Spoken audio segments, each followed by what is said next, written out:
নরসিংদীতে বাংলাদেশ জামায়াতে ইসলামীর 2 দিনব্যাপী উপজেলা দায়িত্বশীল শিক্ষা শিবির অনুষ্ঠিত।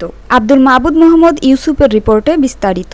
বাংলাদেশ জামায়াতে ইসলামীর উদ্যোগে নরসিংদীতে 15 ও 16 জুন 2025 তারিখে 2 দিনব্যাপী উপজেলা পর্যায়ের দায়িত্বশীলদের নিয়ে একটি গুরুত্বপূর্ণ শিক্ষা শিবির অনুষ্ঠিত হয়েছে। জেলার বিভিন্ন উপজেলার আমির, সেক্রেটারি এবং কর্মপরিষদ সদস্যবৃন্দ এই শিবিরে অংশগ্রহণ করেন।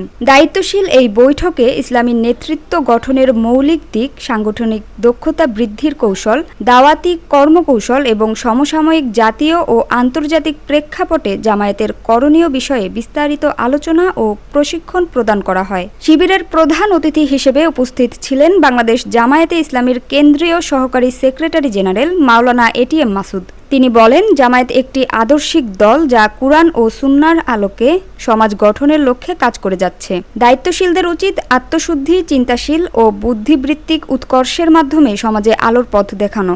বিশেষ অতিথি হিসেবে বক্তব্য রাখেন কেন্দ্রীয় নির্বাহী পরিষদ সদস্য সাইফুল আলম খান মিলন, কেন্দ্রীয় কর্মপরিষদ সদস্য ও বিশিষ্ট ইসলামী চিন্তাবিদ ডক্টর খলিলুর রহমান আল মাদানী, নারায়ণগঞ্জ মহানগর জামায়াতের আমির আব্দুল জব্বার এবং ঢাকা জেলা জামায়াতের আমির মোহাম্মদ দেলোয়ার হোসেন। তারা সকলেই জামায়াতের কাঠামোগত শক্তি বৃদ্ধি, শৃঙ্খলা ও জবাবদিহিতার মান উন্নয়ন, চারিত্রিক দৃঢ়তা বৃদ্ধি এবং সমাজের ইসলামের মর্মবাণী পৌঁছে দেওয়ার উপর গুরুত্বারোপ করেন। শিবিরে সভাপতিত্ব করেন জামায়াতে ইসলামীর নরসিংদী জেলার আমির মাওলানা মুসলেহুদ্দিন। তিনি বলেন, জামায়াত কেবল একটি রাজনৈতিক দল নয়, এটি একটি আদর্শিক আন্দোলন। প্রতিটি দায়িত্বশীলদের উচিত নিজ নিজ অবস্থান থেকে ইসলামী সমাজ গঠনে সক্রিয় ভূমিকা পালন করা। বৈঠকের সঞ্চালনায় ছিলেন উপাধ্যক্ষ আমজাদ হোসেন।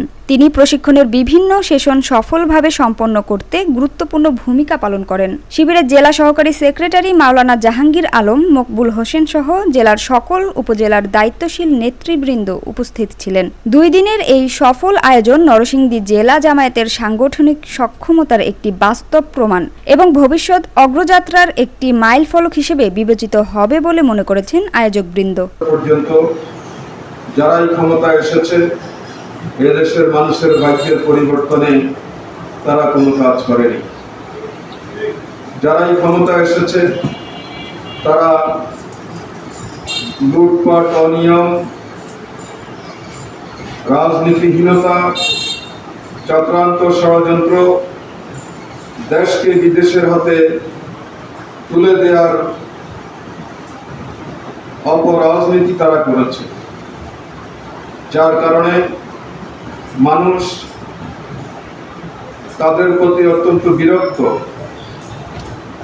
দেশের জনগণ এমন একটি শাসন চায়, এমন একটি শাসক গোষ্ঠী তারা চায় যারা জনগণের দুঃখ বুঝবে, জনগণের জন্য কাজ করবে, দেশের উন্নয়নে কাজ করবে, দেশের অগ্রগতিতে তারা ভূমিকা পালন করবে, দেশকে ঐক্যবদ্ধ রাখবে, দেশের স্বাধীনতা সার্বভৌমত্বকে সব ধরনের হুমকির হাত থেকে রক্ষা করবে, এই দেশকে একটি উন্নত দেশের কাতারে নিয়ে যেতে পারবে। এই ধরনের শাসক এদেশের মানুষ চায়।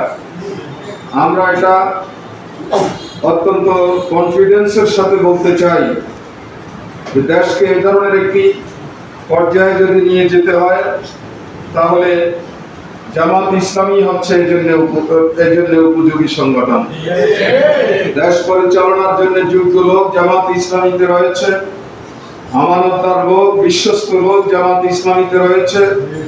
জামাত ইসলামীর অতীতে যারাই জাতীয় নির্বাচনে পার্লামেন্টের সদস্য হয়েছেন, স্থানীয় নির্বাচনে চেয়ারম্যান, কাউন্সিলর হয়েছেন, তারা তাদের নিজ নিজ জায়গায় নিজের স্বার্থকে বিকিয়ে দিয়ে জনগণের স্বার্থে তারা কাজ করেছে।